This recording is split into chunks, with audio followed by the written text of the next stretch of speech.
Online investigation. The winner is Sebastian Rotello of ProPublica. Rotella delved into the Mumbai terror attacks and discovered the failure of American and Pakistani intelligence services. Sebastian has come north from his base in Washington, D.C. Sebastian, congratulations.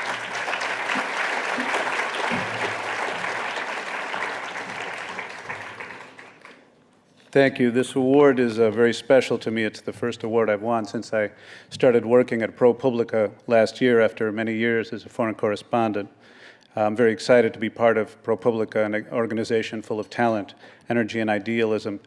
And I'm grateful to the editors for giving me the opportunity to continue reporting on international issues, including the Mumbai attacks.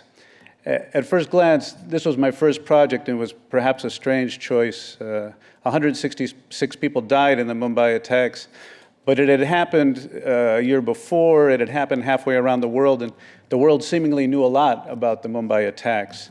The three-day slaughter had been broadcast live. Incredibly, the phone conversations between masterminds in Pakistan and the gunmen had been intercepted and broadcast as well. But the more I talked to sources, the more they told me that there was so much going on behind the scenes. There were incredible stories behind the official version, secrets that governments were determined to keep, explosive implications from Islamabad to Washington. So I spent months working on this story, digging through files, doing stakeouts, traveling. I encountered enormous resistance. It was one of the hardest projects I've done. I'm deeply grateful to sources from half a dozen countries, frontline investigators, or just people who got caught up in the case, who helped me despite considerable risk and fear. And in the end, these were stories about impunity, about duplicity, about savagery, about the way the underworlds of terrorism and counterterrorism really work far away and right here at home.